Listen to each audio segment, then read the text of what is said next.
अस्सलाम वालेकुम। नया दौर से मैं हूं मुनीर बाजवा। पाकिस्तान तहरीक इंसाफ का बल्ला सुप्रीम कोर्ट के हुक्म के बाद वापस हो चुका है और अब एक नया कानूनी नुक्ता जो है वो मोहम्मद आफाक एडवोकेट ने उठाया है कि तहरीक इंसाफ के जो उम्मीदवार हैं उन्हें आज़ाद उम्मीदवार ना कहा जाए। मेरे साथ मौजूद हैं आफाक साहब। आपका किस सियासी जमात से ताल्लुक़ है? मेरा सियासी जमात से पीपल पार्टी से तल्लक है, मगर अब हम दर्दियाँ ही कह सकते हैं, कोई ख़ास तल्लक नहीं। पीटीआई के साथ हमदर्दी है आपको? पीपल पार्टी मैंने कहा है, पीटीआई के साथ भी हमदर्दियाँ। अब कोई बंदा मर जाए उसके जनाजे पे तो जाना पड़ता है ना, चाहे वो दुश्मन हो, तो वो तो अखलाकी तौर पे जाना पड़ता है। नहीं तो अब ये आपने पीटीआई का क्यों नाम लिया है? आपने अपनी पिटीशन में लिखा है कि पीटीआई मैं एक सियासी वर्कर हूँ और पीटीआई को जो बल्ला वापस हुआ है इसके बावजूद उन्हें आज़ाद उम्मीदवार ना कहा जाए। क्यों ना कहा जाए? बल्ला वापस नहीं हुआ, ये पीटीआई ने खुद वापस किया है। अब ये इंट्रा कोर्ट अब पार्टी इलेक्शन नहीं करवा रहे थे, इनको शो काज नोटिस इशू हुआ कि आप ये इंट्रा पार्टी इलेक्शन कराएं। अगर आप इंट्रा पार्टी इलेक्शन नहीं कराएंगे तो आपको हल्की सज़ा जो है वो आपका निशान, इंतखाबी निशान जो है उसको वापस ले लिया जाएगा, आपको दिया नहीं जाएगा, वापस ले जाए। इसके बाद इन्होंने उस शो कॉज नोटिस के हवाले से इन्होंने इलेक्शन नहीं कराया। इनको फिर दोबारा इलेक्शन करवाने के लिए शो काज दिया गया कि हो गया, ठीक है, 20 दिन में अगर आपने इलेक्शन ना करवाया तो आपको ये जो है पार्टी निशान जो है वो नहीं दिया जाएगा। इन्होंने ऐसे ही किया, इन्होंने इलेक्शन करा दिया। इलेक्शन में उन्होंने जो कि नहीं फॉल्ट निकालने चाहिए थे, जानबूझ के उन्होंने इलेक्शन कमीशन ने फॉल्ट निकाला कि इलेक्शन ये नहीं है, इलेक्शन के ऊपर गलत ऑब्जेक्शन रेज करके बहाना बना के उन्होंने इनका पार्टी का जो है सिंबल वो वापस ले लिया, जारी नहीं किया, उसको स्टॉप कर दिया, ब्लॉक कर दिया। जैसे हम अक्सर ब्लॉक नहीं कर देते, फ़ोन ब्लॉक कर देते हैं, नंबर ब्लॉक, ये हुआ ब्लॉक, खारिज भी नहीं हुआ कि नहीं। उसके बाद अब इनको ये गलतफहमी हो रही है कि हमें जो निशान मिला है इलेक्शन लड़ने का, इंतखाबी निशान जो मिला है जो कि गैर सियासी पार्टियों का है, हम आम तौर पे कह देते हैं आज़ाद उम्मीदवार होता है कि किसी सियासी पार्टी से। अब निशान मिलना से पार्टी एफिलिएशन ख़त्म नहीं होती, क्योंकि जो फॉर्म नामजदगी है ना उसके ऊपर इकरारनामा और बयान हल्फी में लिखा हुआ है कि मेरा जो तल्लक है वो पाकिस्तान तहरीक इंसाफ से है और उसकी उसने टिकट दी है। उसके बाद लिखा था, दूसरा ऑप्शन था या मेरा किसी सियासी पार्टी से तल्लक नहीं है। अगर लिखा हो ना मेरा किसी सियासी पार्टी से तल्लक नहीं है, वो होता है आज़ाद।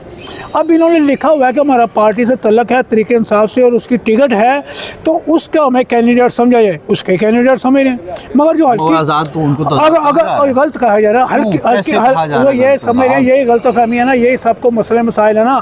कानून पढ़ते नहीं है, आ जाते हैं तकरीरें करने के लिए, है जी। ऊपर से उनके तरीके इंसाफ के ये शो कठपुतली लीडर बने हुए हैं और यूनिफॉर्म इन्होंने कौंसल वाला, वकीलों वाला पहना होता है। या सियासत करें या प्रैक्टिस करें।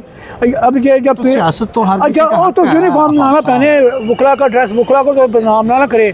वकला का यूनिफॉर्म होता है कोर्ट की हद तक, तो पार्टी को कोर्ट की हद तक यूनिफॉर्म पहन के डिफेंड करना होता है। ये बाहर आके भी ऐसे ही कर देते हैं, वकालत को बदनाम करने के लिए यूनिफॉर्म में आके तकरीरें करते हैं, जो कि प्रोफेशनल मिसकंडक्ट है। अब ये जो लोग कहते हैं ना आज़ाद उम्मीदवार, यही गलत कहते हैं। इनको पता ही नहीं कि आज़ाद उम्मीदवार कौन होता है और कौन नहीं। आज़ाद उम्मीदवार वो होता है। अच्छा ये बताएं, जो आपकी पिटीशन है अगर ये अलाउ हो जाती है, हाँ, तो फिर इसका फ़ायदा क्या होगा? अब ये हो जाए, जब ये अलाउ हो जाती है, ये जब इनका ग्रुप होगा, ये जो जीते हुए हैं, ये तहरीक इंसाफ के जीते हुए हैं। जब ये तहरीक इंसाफ वाले जब कहीं इधर उधर किसी को और पार्टी में जाएंगे, वो वहाँ ये खिलाएंगे लोटा, और लोटा खिलाने के साथ ये डिसक्वालीफाई हो जाएंगे कि अगर ये कोई और पार्टी ज्वाइन करते हैं किसी किस्म की, तो ये डिसक्वालीफाई हो जाएंगे लोटा होने की वजह से। ये आपकी इंटरप्रिटेशन है? ये है कानून ये अब कोर्ट भी यही कहेगी, क्योंकि इनका लिखा हुआ है क्या मेरा तलक इस पार्टी से। आज़ाद बंदा जिधर मर्जी चले जाए। अगर ये आज़ाद, ये जो पीटीआई के अब ये आज़ाद नहीं, फर्ज करें पीटीआई के जो अभी कैंडिडेट्स हैं जिनको डिफरेंट इंतखाबी निशानात अलाट किए गए, ये सारे मेजॉरिटी में जीत जाते हैं, ठीक है, तो क्या ये हुकूमत बना सकेंगे कल को? बिल्कुल बना सकेंगे। कैसे? ये अगर ये मेजॉरिटी हो जाती है, क्योंकि रहेगी तरीके इंसाफी, क्योंकि इनको होना है डॉक्यूमेंट्स के हिसाब से कि इन्होंने जो डॉक्यूमेंट्स दिया हुआ है, जो बयान हल्फी दिया हुआ है, इकरारनामा दिया हुआ है, वो पार्टी का दिया हुआ है। ये सारे इकट्ठे हो जाएंगे। अब ये जो यानी इन्होंने ये नहीं कहा हुआ कि हम आज़ाद, हमारा किसी नहीं सियासी जमात से कोई नहीं ताल्लुक नहीं। अब ये जो इन्होंने कागजात जमा कराए हुए हैं पार्टी के वो खाना भर के, ठीक है। खाना नंबर 1 भर के कि मेरा पार्टी से तल्लक है। अब कोई बंदा ही को शी नहीं कर सकता और शी को ही नहीं कर सकता। अब जो एक बंदे ने लिखा हुआ कि मेरा पार्टी से तल्लक है, उसको आरओ कैसे आज़ाद कर सकता है, इलेक्शन कमीशन कैसे आज़ाद कर सकता है? इनको 2 फॉर्म जमा करवाने होते हैं, या एक आज़ाद उम्मीदवार के, एक पार्टी के। अगर वो हम पार्टी के नहीं जमा करवा, पार्टी हमें टिकट नहीं देती तो वो हमारे कैंसिल हो जाएंगे और हमारा आज़ाद जो फॉर्म हमने जमा कराया हुआ है वो उसके ऊपर हम इलेक्शन लड़ेंगे।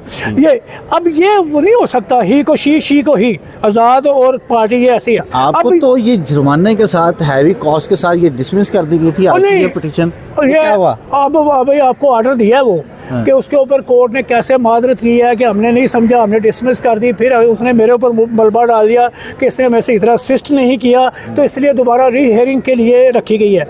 ये कोर्ट में यही कहा करते हैं आप कोर्ट, मैं कोर्ट ने सुना नहीं। मैं आया हूँ कोर्ट में ऐसे पेश हुआ हूँ, एक लफ्ज़ बोला है, जज साहब ने कहा डिसमिस विद हैवी कॉस्ट। मैंने कहा sir dismiss with heavy cost, गुस्से में कह के निकल गए। और मैं कहा सर मुझे कॉस्ट ही माफ़ कर दें, कॉस्ट ही माफ़ कर दें। उसके बाद मेरे यही जहन में था कि जज साहब ने ये रूटीन की रेट समझी है, इसको बड़ा नहीं, जब ये ऑर्डर लगाएगा, प्रेयर देखेगा तो ये कहेगा मैं क्या कर बैठा। हुआ ऐसे ही, जब इसने वो रेट पढ़ी है और उसकी प्रेयर पढ़ी है तो इसलिए इसको अपना इसे आज खुद रिव्यू करना पड़ गया, आज खुद ही वो करना पड़ा, जो कि इसने अपनी ऑर्डर शीट में मेंशन किया हुआ है। अगर आप कहते हैं तो वो आपको ऑर्डर दिया हुआ है जिसमें इन्होंने कहा है हाँ जी कि इसलिए गलतफहमी में हुआ है, तो ये और तरह के समझ रहे थे।